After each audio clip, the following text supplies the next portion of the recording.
Hello, everyone. Welcome to Ready, Set, Action. This is your weekly guide to navigating the world of business growth. I'm Kristina Witmer, a marketing veteran, and I'm joined by Debra Horowitz, a talent leader. Each week, we speak with industry leaders to bring you actionable tips and insights specifically designed for small business owners and growth leaders. Our goal is for you to gain actionable insights for sales, marketing, and employee growth. Welcome, Jason. Welcome, Jason Bahamundi. He's our guest today. He's owner at Run Try Bike. I almost messed it up. I can't. Owner at Run Try Bike and passionate about inspiring stories of endurance and triumph. So, welcome, Jason. Why don't you tell us a little bit about you, and then we've got some questions to ask you. Awesome. Thanks for having me on. You would be forgiven for messing it up because you were there on day 0 when we were actually producing a magazine and called ourselves Run Try Mag. So you'd be forgiven for that. So my name is Jason Bahamundi. I am an owner of a small business that's been around for 5 years. What we do is we generate content about everyday athletes overcoming their obstacle. And sometimes the obstacle is alcohol and drug abuse. Other times it's women coming back from pregnancies, fathers who are participating in raising their kids and trying to squeeze in running with a stroller versus, with jobs and all the things that happen in life that aren't the pretty pictures that we see in the boxes on Instagram or TikTok, right? It's the things that happen outside of those areas. Been doing it for 5 years, super excited to be where we are today. Honestly, we don't get here, Kristina, if not for you and the efforts that you put in to help build our website and marketing insight that you provided us when we first got started. On a personal level, I am not only a business owner, but I'm also a college teacher of business and marketing. I am an endurance athlete, which means nothing more than I swim, bike, and run for a lot of hours. And when I'm not doing any of that stuff, I can be found in the kitchen cooking, and then on the couch eating and watching reality TV shows like The Real Housewives of Beverly Hills and The Real Housewives of New York. I had no clue about the very last item, so thank you for exposing these things. Appreciate it. I cannot not go a week without watching it. It's like the greatest relief from everything that happens in real life. And you just realize, man, my problems are nowhere near what these people have. I'm good. Exactly. Makes you feel like I am so normal. And that's okay. Nailed it. I love that. We all need our escape, right? Mm-hmm. I love the mission that every story matters. I think as a marketing, person myself, that just rings so true. I'm wondering if you could share like one story, maybe from the Run Try Bike that really exemplifies that mission statement. Yeah, so I use this example a lot in the conversation when people ask me about a certain story or a certain person that impacted me and why I think it's indicative of who we are as a company and what we do in sharing stories of everyday athletes. A couple of years ago, I met Jennifer Comfort and I interviewed her about how she got started in running and endurance sports. And we had a great conversation. And one of the things that we do that I don't know if other people do, but this is a great lesson: run your business your way, not the way other people run their businesses. And we share our stories with them before we publish them. And we want to make sure that all the T's are crossed and the I's are dotted, and there's not something in there that they don't want to share. And we've killed stories in the past because they were like, I'm just not comfortable sharing it, and that's okay. In Jennifer's case, it was the exact opposite. She mentioned to me, she said, one of the reasons why I got started in running wasn't just because my friend passed away while running the Chicago Marathon, but it was who he meant to me as a person. And I never shared this with anybody else, not even my family, but I want to see if we can include it in the story. And the person that she confided in, who had passed away, she confided in them that she had been sexually assaulted. And it hit me like a ton of bricks, Deb, because I'm a stranger, right? I don't know Jennifer from a hole in the wall, but it told me that she trusted me enough to share her story, and that she would take that story and share it with her family and friends and let them know that this is why she does what she does. And I think that's really indicative of what we do, because we've had so many people share so many stories of where they've come from, the traumas that they've gone through, how they've overcome those obstacles. And we go beyond, again, like I said, those pretty pictures on Instagram to really get to know those people and the things that they've done. And pardon me for getting emotional, but there's been just so many stories. And then one of the things that we tell people is that your story matters. And the reason why your story matters is because it's the only one that can ever be told. Nobody's ever lived your life. Nobody's going through the things that you're going through. Nobody's dealing with the things that you deal with in the way that you deal with them. And so with that as sort of like our guiding light, it tells people that your story matters. And I think it helps to uplift them, because in this crazy world that we live in, where there is so much copy paste, right? I want to have my viral moment, and the guy skateboarding down the street with, Fleetwood Mac in the background and a bottle of cranberry juice, all of a sudden there's a million videos of that. Yeah. And it's like, no, be unique, be yourself, stand out from the crowd. And so that's one example of every story matters, and how that story will have impacted other women and men who have been sexually assaulted in their lifetime, to be able to say, if Jennifer can talk about it in a public forum, then so can I. That's great. That's great. How do you find these stories? How do you find and select, I guess, these stories? Because, endurance sports community, I can imagine it's pretty niche audience, group of people and tight knit, but what's your process for that? You, having known me for going on over a decade now, know that all I'm doing is asking questions on a constant basis, right? Mm-hmm. And that's exactly what it is. I will read somebody's post. I will read a comment from somebody that I'm connected to on somebody's post, and I will just reach out to them and ask them, hey, this is who we are. This is what we do, and I'd love to chat with you about it. Great example is Freddie Mills, who I engaged with on Threads. He recently ran the LA Marathon, and he was posting consistently, and some might say constantly, but I loved it, because here was a guy who was celebrating his lead up to the LA Marathon and then celebrated his accomplishment. And I was like, I want to talk to Freddie. One, he's a Black male athlete who's running the LA Marathon. And one of our goals is to shed more light on BIPOC athletes in the endurance sports space, because while they're there, they don't often get the coverage that they deserve.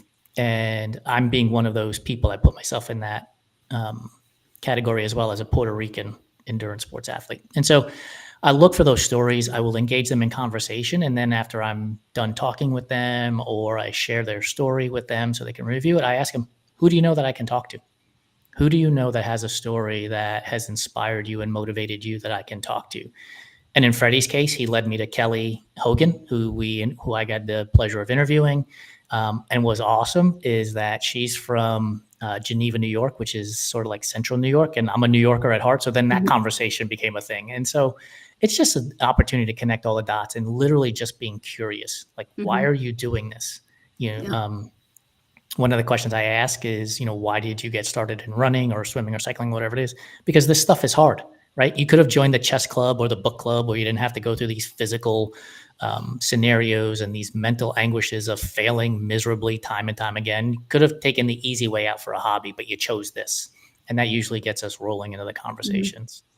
I'm curious, sort of as a follow-up, did you, like, when you first, in year one, was that process so much different, or was it trial and error and now you've honed it? Or did you kind of always just have you being you as the approach?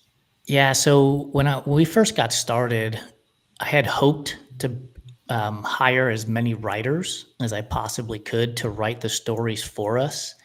And we did that, and we had some great stories written for us. But one of the things that I personally felt missing was the connection to the people in the stories.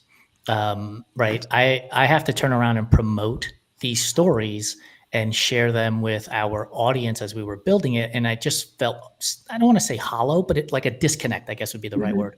I felt disconnected from the subjects in the stories. And so as time went on, and honestly, as revenue went on, and sometimes you just can't afford to pay writers, you take it upon yourself to do it on your own. And what I found is I loved it. I loved talking to people and loved engaging with them in conversation. And we still hire writers, don't get me wrong. And one of the things I do now with, if somebody writes an article for us, I go find the subject that they wrote about, and I will engage them in conversation so that I can get a feel for who they are. And then when I put out a post that says, Kristina Witmer just ran, the Dallas half marathon, and here are the things about her that you'll learn in this article, I have some connection to the person in the article. Gotcha. How did you come up with this whole idea initially? So it was during the pandemic that this came about, but prior to the pandemic, I've been racing endurance sports for 18 years now. And one of the things that I loved about it was the small community of people that I was training and racing with. After a run or a ride, we would sit down and we would have coffee and breakfast and brunch, and we'd tell all these stories. And I looked at the media landscape and I was like, this isn't there. Like these conversations are not there. What I'm seeing is, how can I run faster? How can I run longer? How can I ride faster? How can I run longer or ride longer? Excuse me. How I can be a better triathlete, and all these tips and tricks and strategies. But I didn't know who I was racing with, shall we say. And I thought, if we can take this concept of sitting around the breakfast table or the brunch table or after a run club or cycling club and bring it to the masses, maybe people will read it. Maybe people will engage with it. And that was the concept. That was the idea. I wanted to do something different than what was being done in the media space at the time.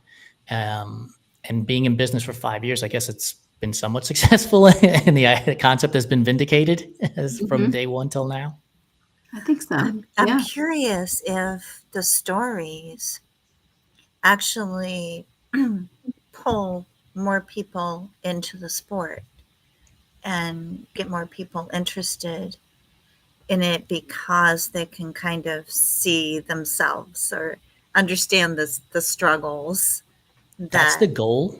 That is absolutely the goal. It's not easy, because if you are a beginner and you don't know what to look for, where do you start your search, right? Very rarely are you going to search, let's use Jennifer's story, sexually assaulted woman becomes a runner. Like, that's not the Google search you're doing, right? You're like, how do I start running is really what you're going to ask on Google. And so the hope and the goal is that there's a domino effect. Because look, Jennifer has a community of people around her. Some of them run, some of them don't run. But when she shares her story with them, the people that run are going to understand it. They're going to be behind it. They're going to be like, thumbs up, I get it. And the people that don't run in her community might see that obstacle that she's overcome and say to her, hey, Jennifer, I'd love to get started in running because of your story. And we have gotten messages from people that have said, I got started because I read my friend's story, and other messages that are, I've gone from half marathon to marathon or whatever the distance might be because I read my friend's story. So it does happen, but it doesn't happen the way we think it would happen. Because again, when you're getting started in this stuff, you're literally not searching for overcoming alcoholism and becoming a triathlete. That's just not your Google search. Awesome. I have a question a little bit about building trust, because obviously you've hinted on ways that you do that and how important that is to you personally. Every small business owner, and as they grow, is looking to build trust with clients, prospects, vendors, all that kind of stuff. So any advice you have, or how has Run, Try, Bike built trust with the audience? Be yourself and don't lie. I mean, it's really simple to say. For some people, it's very difficult to execute because they're worried about the reception of who they are as a person. Mm-hmm. And from day one, I have always said, like, we're going to run our business our way. And I'll tell this as a prelude to this answer. When I worked at the Dallas Morning News, I was once asked, what are they doing at the Fort Worth Star Ledger? And my response was, I have no idea. I don't work at the Fort Worth Star Ledger. Like, I don't know what they're doing. And their answer was, well, shouldn't you know what your competition is doing? And I said, wouldn't you rather me be better at what we're doing than being an expert at what the Fort Worth Star Ledger is doing? And they were like, yes, you're right. Like, I can be an expert here. Mm-hmm. If I'm an expert for somebody else, they're going to have to hire me and pay me to work for them, right?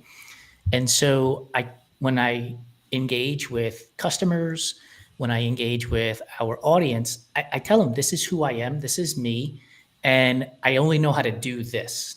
And some people will ask, yeah, but what about this and what about that? And my response all the time, I shouldn't say 9 times out of 10 because words matters, all the time is, look, 50% of the people are going to like you and 50% of the people are going to dislike you. If you're somebody else, 50% are going to like you and 50% are going to dislike you. If you're yourself, 50% are going to like you and 50% are going to dislike you. You might as well be yourself and enjoy it instead of stressing out about being somebody else. And by doing that, it creates this open and honest conversation. And then I've also shared my own personal story as an entrepreneur growing this business, but also as a human being. I've shared with our audience my troubles with alcohol. I've shared with our audience my disordered eating problem. I've shared with my audience that I've been divorced twice. I've shared with my audience or our audience that my father passed away when I was 23 years old, and you have to be a man, whatever that means in that moment. Like, you have to figure this stuff out. My mother just passed away a year ago, almost to the day at this point. And so I've gone through traumas just like you, mm-hmm. and just like everybody else on this planet. I've gone through traumas, and I'm willing to talk about it. And by doing that, that helps to build trust and honesty and authenticity. Absolutely. I mean, it comes across now. I've always thought that about you. You have a genuine way of speaking, and yeah, so that's it sounds simple, and it should be probably more simple, but some people. But it's hard, right? Because mm-hmm. in today's world, you open up any social media platform and everybody's best of is there. Everybody's highlight reel is there. And so you start thinking to yourself, and I'm not immune from this. I have really bad imposter syndrome. I always think to myself, what do our clients think of me? What are our clients going to say to this? I worry about that all the time. Don't get me wrong. It's not easy. But I have to go back and regain perspective oftentimes, which is, again, 50% of the people are going to like you and 50% of the people are going to dislike you. Might as well lean into yourself and build that community of the 50% that like you, and let the other 50% walk away and just build a stronger community. And sometimes that means your growth as far as audience is concerned doesn't happen as fast as you would like it to. And that's just part of the problem or part of the process. I apologize for my light going on and off here. So Jason, I'm curious because you probably already answered this question for me, but of course, Kristina and I are really big on storytelling, as you are, so I feel we're amongst family here, when it comes to us all loving great storytelling. But what advice would you give to those small business owners that are looking to incorporate storytelling into their brand messages, whether it's through hiring process, which is what I focus on, is, creating that story of what it's going to be like to work there, or from the consumer perspective? Honesty is the word that comes to mind. Like, if we're in a scenario for hiring and you're telling a story about an employee doing X or an employee doing Y, if you sugarcoat that and you make it a different story than what actually happened, when that person gets hired and they go through that scenario, they're going to be thoroughly confused. right? They're going to say to themselves, but I thought this was how this was handled. And frustration builds. And then all of a sudden there's a resignation. And now you have to fill that spot again, right? So we worry about acceptance. There's no doubt about it. Every one of us wants to be liked and loved, right? But shouldn't we focus on being liked and loved by the right people and not by all the people? Because if we start being concerned about all the people, then we are never going to be truly liked and loved because we're trying to impersonate something that we're not. And so I go back to this whole idea of being honest and trustful and telling stories that are of you, because one, it's going to have more passion to it, right? You're going to lean into it more. You're going to get involved in it more, as opposed to, yeah, well, this one time, and it's like, man, it doesn't resonate. So I think if you're honest with the subject that you're speaking with, that in the storytelling alone will come across. To go back to how this all got started with storytelling too, by the way, is my father had basically a third grade education coming here from Puerto Rico. But every Sunday, that little sound would come on, tick, tick, tick, tick, tick, tick, tick, and we would watch 60 Minutes. Mm-hmm. And that's how my father educated himself on the world as an adult. And it's how I learned storytelling. And so go watch 60 Minutes.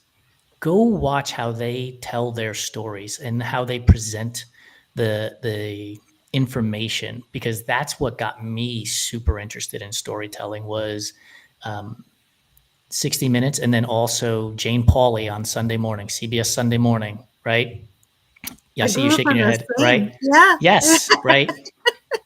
It's amazing, and with CBS Sunday morning, just like 60 Minutes, it's a collection of stories from different journalists and different personalities that they're interviewing, and so you could see the world in a much different way than if it's one person telling one story one way. And so I learned that storytelling was super powerful and educational just by sitting on the couch with my father at such a young age, going through 60 Minutes and CBS Sunday morning. And you can't beat the imagery at the end of CBS Sunday morning that's 10 seconds with some audio over top of it that's of wildlife. It's amazing. You're correct. That's awesome. And the best part is there's no words when they show the wildlife with the music. There is 0 words, and yet a story is being put into your lap in your living room, and it's powerful. That's awesome. So that's cool. And so my next question is I'm super curious about your take on this, but I'm curious about how your MBA has influenced your approach to running this business and just, the education along the way, because, a lot of people talk about the value of certain things and the value of time spent with various education, especially when it comes to small business ownership. So what are your take, and how has that really affected you, or how have you used it or not? Well, when it comes to the education side of it all, I mentioned earlier that I teach at the colleges right, and universities. Right. Oh, yeah, so you're not going to. That somewhat answers your question. It's invaluable. It really is invaluable. And it's not just, again, I think we oftentimes boil things down to such simplistic components that we do it a disservice, right? It's not the piece of paper that's hanging on the wall. It is the interactions that I had during my MBA program and the teachers that I engaged with and the other students that I talked to and learned from that have allowed me to become the person that I have become today, right? Like if you start a business and you're a one-man band and you're literally sitting in your house and you don't have a group of advisors to help you, the only thing you know is your own thoughts, right? Maybe you turn on CNBC, maybe you turn on CNN or Fox Business or whatever you might turn on, but they're not talking about your business in that scenario, right? They are not talking to the solopreneur who is rubbing 2 nickels together. The conversation on those networks is, what did Amazon do this quarter? What did Nike do this quarter? We can't relate to that stuff because that's just not where we are in our business cycle yet. And if you want to get there, I wish you all the luck in the world in getting there, but you don't start there. Mhm. And so when you have gone to college or to a university, your classmates can become your board of directors. They can become the people that you lean on to ask of ideas and thoughts and processes because they're probably going through it. Same with me as a teacher at the university level. One of my classes this term, the project that we're working on, I don't know if you saw it, but Blank Slate Automotive introduced a EV that's a $20,000 like bottom of the barrel pickup truck. Mhm. And we went through the whole class. I have 8 or 9 students, and it was who wants to be the CEO, who wants to be the CMO, the CTO, and we gave them all jobs. And so at the end of the term, they have to write a paper on a certain number of concepts of what the group has decided and what they would have done differently, right? That's the whole concept. And as we're going through the process, it's like, okay, if you want to market this to males 20 to 35 who live in rural areas, who do right? Pick your target market, create a persona. Awesome. Now, how can the person who's the chief revenue officer sell this? Because you're marketing to this, can they sell it enough? And their job is on the line because the CEO said, I want to be able to sell X amount of cars in X number of years. I don't think you get that unless you're in a scenario in which that conversation gets fostered. Which again, if you're sitting at home by yourself, and I'm not saying every company starts that way, but oftentimes we hype up the company that started in the garage, Right. right? Right. Yeah. And we're like, look, this company started in a garage and they became Apple and they became Microsoft. And it's like, yeah, you know how many other companies started in a garage and failed miserably as well? Yeah. Yeah. And so I think the education piece is that it's not necessarily, hey, I learned supply and demand and how to chart it on an X and Y axis. I think it's the opportunity to learn how to connect with people and do business with people because I'm a huge fan of Simon Sinek. And, you know, he continued like his TED talk, which is ages old now, resonates with me constantly because his line is people don't buy what you do, they buy why you do it. And the only way you can get that out there is if you're connecting with people. And the best way, in my mind, is to do that through education. That's super cool. I could probably listen to you for another hour, just go on and on with this. But I had a question about what's next for the company, and you know, where do you envision your growth in the future going? So it's interesting. I have a theory. It's the power of 24. And I don't need to create the next million or billion-dollar business. That's not for me. And the reason why it's not for me is because I would rather be time rich and checking account stable than to be checking account rich and time poor.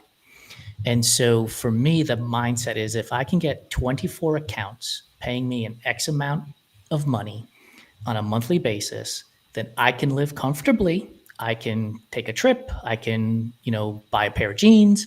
I can sit on my couch and watch Real Housewives of Beverly Hills at my pleasure without having to worry about delivery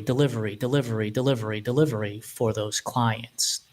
So for me, it's getting to that 24. It's reaching that 24. And how do we do that? We do that by continuously talking to people and asking them, who else can I talk to? Who else has a product that would align with what we're doing? Because I think that's important as well.